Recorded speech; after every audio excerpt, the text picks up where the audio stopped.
Ça va, merci Loïc. Voilà. On va s'asseour? Avec plaisir. On est bien là, on est très bien, mais en tout cas je suis très content parce qu'on reçoit donc les patrons des licornes et je dois vous avouer que quand le MEDEF m'a appelé en me disant ce serait bien que tu présentes ces 2 demi-journées, j'ai fait mais c'est chouette, donc je vais voir toutes les étoiles défiler devant moi et il y en a une qui est là assise à côté de moi, il s'agit de Loïc Sebéran. Alors cette étoile, qui est-elle? Eh bien je vais lui laisser 1 minute pour nous dire qui il est et ce qu'il fait au sein de Swile. En tout cas, merci pour l'invitation. Chez Swile, c'est simple, on s'est lancé en 2018 dans le monde des avantages salariés, plus spécifiquement les titres restaurants. On a bien grandi. En 4 ans et demi, on est passé de 0 à 700 collaborateurs. On est présent en France, on est présent au Brésil. Beaucoup de gens me demandent pourquoi le Brésil. Parce que le Brésil, c'est le marché numéro 1 mondial des avantages salariés. Et puis petit à petit, on est en train d'élargir notre domaine d'activité au monde de la work-tech, au monde de l'expérience employée, de manière générale. Rapprocher un tout petit peu le micro, voilà. Mais on aura l'occasion d'en parler après. Donc 750 collaborateurs, hein, c'est ça? Oui. Et combien d'utilisateurs, des avantages On est à 900 000. 900 000 900 000 utilisateurs. et on a annoncé le mois dernier qu'on se rapprochait avec un acteur historique du titre restaurant qui s'appelle Bimpli, une filiale de BPCE, pour créer ce leader mondial des avantages salariés et de la work-tech. On va en parler d'ici quelques instants de Bimpli, mais avant cela, un mot sur le marché que vous occupez. En 5 ans, vous êtes devenu un leader sur ce marché mature, qui est vieux de 50 ans, et qui était jugé impénétrable. Comment vous avez fait pour justement le pénétrer, ce marché? En fait, effectivement, on est arrivé, on n'a pas fait un tour de magie incroyable. Hein. On est arrivé en début 2018. Début 2018, il faut savoir que 95% du marché des titres restaurants était encore en papier. Vous allez me dire, mais comment c'est possible qu'en 2018, 95% était encore en papier? Parce que la réponse technologique qui était apportée à cette époque-là n'était pas jugée satisfaisante par les utilisateurs. Pourquoi? Parce que la carte qui était mise à disposition des employés en 2018 était basée sur un réseau fermé et ne passait pas. Nous, on est arrivé avec une idée toute simple, c'est on propose une carte Mastercard qui va passer partout où elle a le droit de passer, dans tous les restaurants ou supermarchés, mais on enlève toute la friction utilisateur. Ça, c'était l'innovation de base. Et puis après, évidemment, on a ajouté notre suite d'innovation au fur et à mesure. Alors, vous n'êtes pas contrairement aux idées reçues, un vendeur de tickets restaurants. Nous en parlerons d'ici quelques instants, Loïc. Parlons de votre rapprochement justement avec la filiale de BPCE, Bimpli. Quelque part, quand on regarde cette association, c'est quoi? C'est le petit qui vous êtes qui a mangé le gros. C'est ensemble. Vous êtes David et vous avez croqué Goliath. C'est une image, mais évidemment, pour nous, on a, dès le premier jour, dès 2018, toujours considéré comme étant les titres restaurants un point de départ de quelque chose de beaucoup plus grand. Donc évidemment, en étant très fort en France et très fort au Brésil, qui sont les 2 marchés clés de ce monde-là, c'est la porte ouverte à faire plein de choses au niveau mondial ensuite. Donc on a eu cette obsession, dès le premier jour, de se sentir très fort en France, très fort au Brésil. Quoi qu'il en coûte, finalement. C'est une expression à la mode. Et il s'avère qu'on a parlé avec Bimpli, la filiale de BPCE, connue pour certains sous le nom Appetiz. C'est un acteur historique. Et puis on a partagé cette idée commune de vouloir créer un acteur mondial. Et c'est évidemment ensemble, on a la conviction que c'est ensemble qu'on irait plus vite. Quel est le montage qui vous a permis justement de vous associer à BPCE? En fait, on est parti vraiment sur un partage. Donc, nous prenons 100% de la filiale Bimpli et BPCE rentre au capital de Swile à hauteur de 22%. Donc, c'est un vrai deal industriel où on va pouvoir à la fois s'appuyer sur les forces de BPCE et puis BPCE est hyper content de pouvoir continuer à créer de la valeur avec Swile. Qu'est-ce que ça va vous permettre, je suppose, de changer d'échelle? Est-ce que vous pouvez nous décrire un peu le monde qui se présente à vous maintenant que vous êtes associé à BPCE? Plein de belles choses. Déjà, en France, en tant que tel, on devient, au moment du deal, numéro 2, très très proche du numéro 1, avec évidemment pour ambition de devenir numéro 1 dès l'année prochaine. Mais c'est surtout, on va pouvoir se focaliser sur d'autres choses aussi. Donc évidemment, on a cette intégration à réaliser là dans les 12-18 mois qui sont devant nous. Mais encore une fois, c'est pour faire quelque chose de beaucoup plus grand derrière. Donc on a un enjeu au Brésil, c'est-à-dire qu'à l'instar de ce qu'on a fait en France, reproduire ça au Brésil, Le Brésil, c'est un marché qui est 4 fois plus gros que la France, 4 fois plus profitable. Donc il y a vraiment des choses absolument incroyables à faire. C'est un petit peu nos États-Unis à nous. Beaucoup de startups, quand elles partent à l'étranger, elles commencent parfois par l'Europe et après il y a les États-Unis qui arrivent derrière. Nous, on a préféré, plutôt que partir d'abord en Europe, aller directement au Brésil, puisqu'on a pour ambition d'être un leader mondial, donc il faut s'attaquer au marché numéro 1 mondial. Et le dernier sujet, c'est on a un vrai sujet de transformation aussi en interne, d'extension de notre proposition de valeur. Il faut savoir qu'aujourd'hui, la carte que nous avons développée chez Swile, c'est ce qu'on appelle une smart card.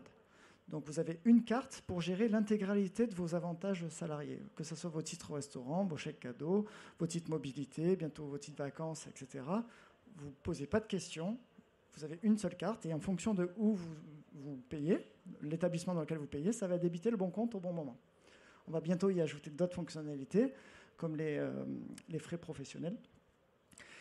Et en fait, à l'instar de ce qu'on a réalisé sur cette carte-là, on a envie de réaliser exactement la même chose sur le monde logiciel. Aujourd'hui, les employés utilisent une vingtaine de logiciels dans leur quotidien. Un logiciel pour voir sa fiche de paye, un autre logiciel pour poser ses vacances, un autre logiciel pour gérer ses notes de frais, un autre pour répondre à un sondage anonyme, etc., etc. On peut aller jusqu'à 20 comme ça. Eh bien, on a envie d'unifier ce monde-là. On a envie d'unifier le monde logiciel, rendre l'expérience employée beaucoup plus simple pour le bénéfice et des employeurs et des employés. C'est compliqué à monter, c'est difficile justement de travailler sur cette réunion. On a 150 développeurs aujourd'hui. On a une stratégie à la fois de bâtir nos propres outils et puis on est aussi très ouvert à faire des acquisitions nous permettant de renforcer cette proposition de valeur.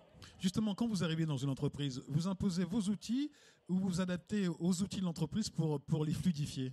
Nous, on est vraiment, et ça s'est vu de la manière dont on a attaqué le monde des avantages salariés, on est très focalisé sur l'expérience employée.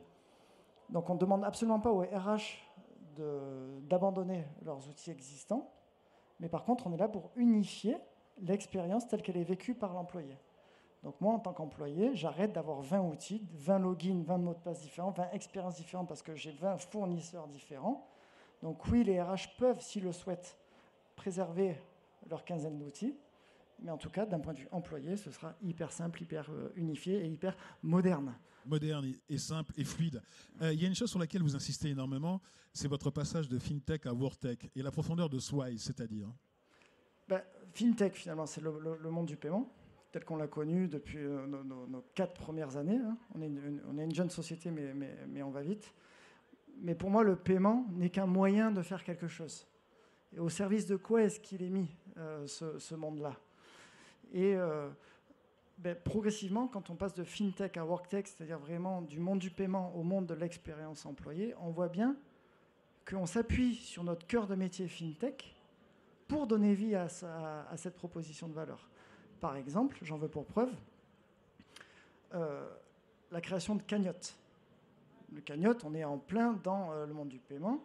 Et pourtant, si on la met à disposition, si on simplifie l'expérience de cagnotage entreprise pour l'organisation d'anniversaires, de cadeaux de mariage, de départ, etc., on voit bien que le monde du paiement il est au service d'une cause beaucoup plus large qui est la WorkTech. Il y a un autre avantage aussi, c'est que quand typiquement on signe une société, on équipe les collaborateurs de carte Swile pour qu'ils gèrent leur titre restaurant ou leur chèque cadeau, les collaborateurs téléchargent l'application. Et en fait, c'est cette même application qui ensuite peut être utilisée pour justement gérer tout le reste. Et donc là aussi, on voit bien qu'il y a une relation très forte entre d'où on vient et qu'on assume et qu'on est hyper fier et où on va. On vient de la FinTech et on va de manière assumée vers le monde de la WorkTech. Est-ce que ça ne vous donne pas l'envie, peut-être l'ambition un jour d'aller vers la néobanque ou vers le transfert d'argent ? Parce que tel que vous l'écrivez... Vous pouvez le faire. Non, le maître mot, c'est bien beau d'avoir des idées, mais évidemment, c'est l'exécution qui prime. Moi, je crois qu'il faut rester focalisé. Et nous, on est focalisé sur le monde RH. Nous, ce qui nous importe, c'est dès l'instant où il y a une problématique RH dans l'entreprise, qu'il y ait un réflexe Swile qui apparaisse parce qu'on résout un vrai problème. On n'est pas là pour, parce qu'on est fort dans le monde du paiement, commencer à vendre des solutions pour les CFO ou pour d'autres types. Non, on est très axé RH, on reste focalisé RH et on va très en profondeur sur cette proposition de valeur. Alors, on va terminer par les 4 questions rituelles, mais je vais commencer par la dernière, si vous le voulez bien, des questions rituelles, parce que j'allais vous demander comment vous voyez dans 10 ans, mais surtout, j'ai envie de vous demander, quand allez-vous devenir un centaure ? Au moment du deal, on devient centaure. Ça y est, on est centaure. Ça y est, vous êtes centaure ? On est là, centaure. Vous êtes centaure ? Ouais. Attendez, une licorne qui devient centaure, applaudissez s'il vous plaît. Quand même, c'est ici qu'on nous l'annonce. Donc avec Bimpli, ça y est, vous êtes centaure. Oui. Ouais. Quand je vous parlais d'étoiles, ça y est. Voilà, c'est une grosse étoile. Quelle est la plus grande émotion que vous ayez ? Bon, c'est pas une fin en soi. Hein. C'est pas une fin en soi. Non. Mais voilà, c'est une étape. Mais d'ailleurs, je rebondis sur ce qu'on disait. Oui. Donc Centaure, pour ceux qui se posent la question, c'est dépasser les 100 millions d'ARR. Donc là, on sera à 150 millions. Mais au moment où on a célébré avec les équipes la licorne, l'atteinte du statut de la licorne, qui est donc 1 milliard de valorisation, on a bien dit, attention, le vrai objectif, c'est 1 milliard de chiffre d'affaires, c'est pas 1 milliard de valorisation. Donc dans ma tête, là, on a fait 15% du chemin. Alors quand est-ce que vous attendrez la profitabilité, la rentabilité ? La profitabilité, là, au moment du deal, l'année prochaine, on est break-even. Ouais. Et puis là, en 2024, on sera bien profitable. Bravo. La plus grande émotion ? La plus grande émotion, elle était au moment de la signature de notre premier deal, qu'on pourrait dire, désolé pour l'anglicisme, mais game changer pour nous. Quand on a gagné le compte Carrefour, 70 000 collaborateurs, le compte numéro 2 en France. Ça a été une lutte de 14 mois à plus haut niveau. Et puis j'ai eu la chance un jour parce qu'on ne savait vraiment pas. Hein, ça bataillait. C'est les victoires dont on est les plus fiers parce que c'est celles qui ont été les plus difficiles à aller chercher. Et j'ai eu la chance de recevoir un coup de fil d'Alexandre Bompard un jour qui m'a appelé pour m'annoncer qu'on avait été retenu. Et je ne pouvais absolument pas exploser de joie parce que je devais re-rentrer dans une réunion juste après. Il fallait garder un peu de lucidité. Et pour la petite histoire, là, c'est sa secrétaire qui m'appelle d'abord. Elle me dit, le micro. Bonjour, je vais vous passer Alexandre Bompard. Il veut vous parler. Et la mise en relation a duré... Combien de temps ? Je ne sais pas, 15 secondes. Mais c'était les 15 secondes les plus longues de ma vie, quoi. Et là, le verdict tombe. Et là, je suis heureux à l'intérieur, mais je ne peux absolument pas le montrer à l'extérieur. Et après, on a annoncé ça aux équipes et on était tellement contents tous ensemble. Donc là, on a parlé de la plus grande émotion. Est-ce qu'on l'associe aussi à la joie ? Vous avez autre chose pour la plus grande joie ? Non, après, j'ai entendu tout à l'heure, effectivement, il y a des grands moments de joie collectifs quand on atteint des milestones particuliers. Et à chaque fois, on sait organiser ces all hands en interne et célébrer comme il se doit toutes ces belles histoires. Et chez Swile, la plus grande difficulté que vous avez réussi à surmonter, votre défi, c'est lequel ? Elle est un peu là, elle est tout le temps présente. C'est en fait en permanence, veiller à défendre ses valeurs. Qu'est-ce que vous voulez dire par défendre ses valeurs ? Quand on grandit, il faut bien grandir. Il faut faire de l'hypercroissance responsable, de l'hypercroissance heureuse et de l'hypercroissance maîtrisée.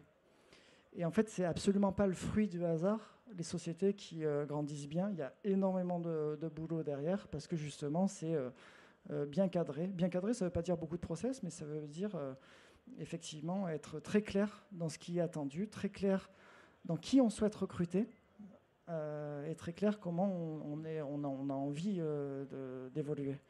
Et ça, je sais que c'est moi en tout cas ce qui me préoccupe à longueur de journée, m'assurer qu'on va continuer à bien grandir tous ensemble. Comment vous voyez dans 10 ans ? Comment vous voyez Swile dans 10 ans ?